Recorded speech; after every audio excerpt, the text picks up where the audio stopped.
Israel যুদ্ধ নিয়ে সামনে এলো অজানা তথ্য। জানা গেল ইসরায়েলের বিরুদ্ধে ইরানের প্রতিরোধ যুদ্ধের নেপথ্যের নায়ক আসলে কে ছিলেন। শীর্ষ সামরিক কমান্ডারদের হারিয়েও কিভাবেই বা ইসরায়েলকে চরম জবাব দিল ইরান। গত ১৩ জুন রাতে ইরানে অতর্কিত হামলা চালায় ইসরায়েল।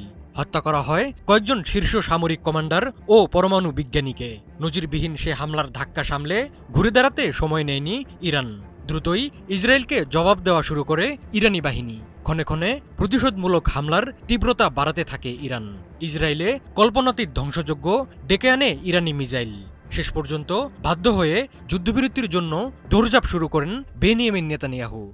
ইরানের এই প্রতিরোধ গল্পের নায়ক আয়াতুল্লাহ খামেনি। ইসরায়েলে প্রতিশোধমূলক হামলায় সরাসরি নেতৃত্ব দেন ইরানের এই সর্বোচ্চ নেতা।